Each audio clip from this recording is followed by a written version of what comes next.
You ever hear a story so wild you wouldn't believe it if there weren't 50 witnesses? That's exactly what happened on my grandma's porch. A lazy summer afternoon turned into the kind of showdown you only see in movies. And trust me, by the end, two so-called officers were crawling away broken, and my brother Marcus was standing tall. Before we dive in, comment what country you're watching from. Let's see how far this story travels.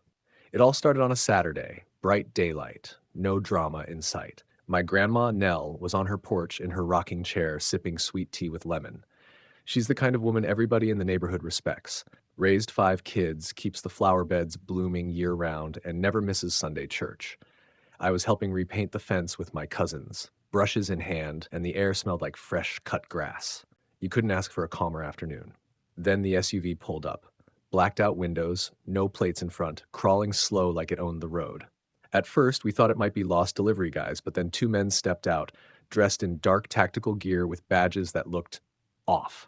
Not polished, not real. Their patches read, HOA Enforcement Division. I almost laughed, but the way they moved wasn't funny.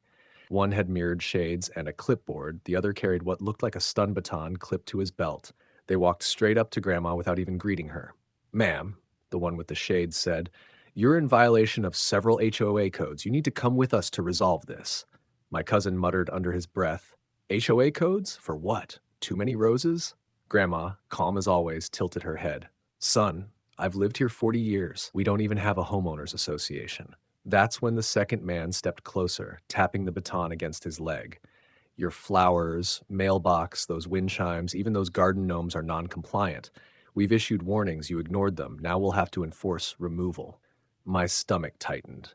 This wasn't a joke. They weren't real cops, but they were trying hard to act like it. And worse, they were squaring up against an elderly woman on her porch like she was some kind of criminal. Marcus, my older brother, set his brush down and walked over slowly. His jaw was tight, his eyes locked. "You've got 10 seconds to explain who you really are before this goes bad for you." And that was the spark that lit the fire. The man with the shades smirked like Marcus had just given him a challenge.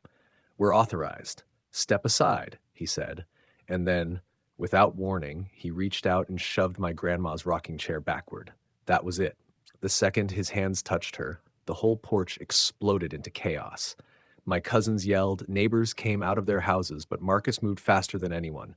He stepped between Grandma and the fake officers, squaring up nose to nose. "You just made the biggest mistake of your life," Marcus said, voice low. The one with the baton swung it up, aiming for Marcus's ribs, but Marcus caught his wrist midair, twisted, and the guy yelped like a dog. The baton clattered onto the porch boards. Before he could react, Marcus drove his fist straight into the man's jaw. One hit, clean, sharp, devastating. The officer crumpled against the porch railing, gasping. That should have been enough warning.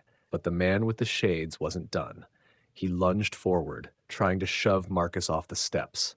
Marcus pivoted, caught him by the collar, and with one powerful heave, launched him through the living room window.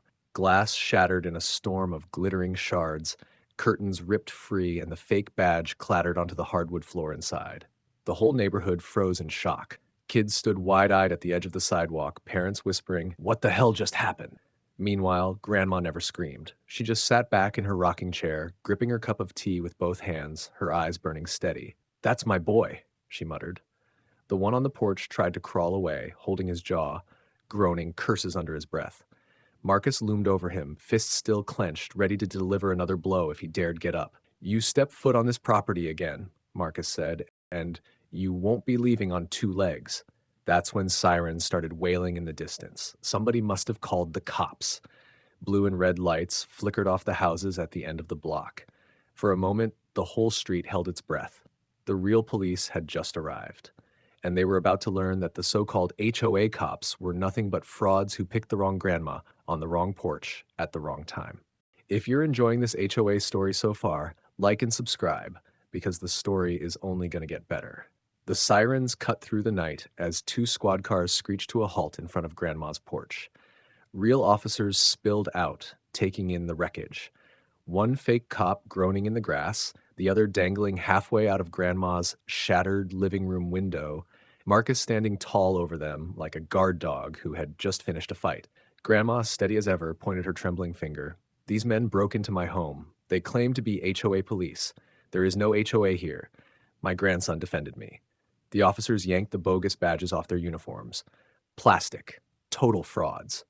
The charges came rapid fire: impersonating law enforcement, criminal trespass, aggravated assault. The fakes tried to spin excuses, but it was useless. One blurted, "We were just trying to collect fees." Another begged, "We thought this was legal." But the real officers weren't buying it. They cuffed them both, shoving them into the back of patrol cars. Neighbors had gathered by then, whispering and shouting in equal measure, "They scammed me last month. They took money from my aunt. They've been running this con all over town." It turned out these so-called HOA police had been prowling neighborhoods across the county, preying on the elderly, tricking them into paying fake fines.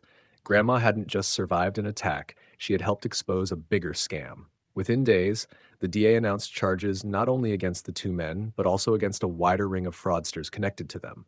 Local news stations called it the fake HOA sting.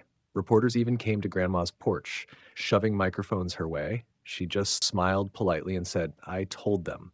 There is no HOA here." Marcus stayed close by her side, his knuckles still sore, his pride unshakable.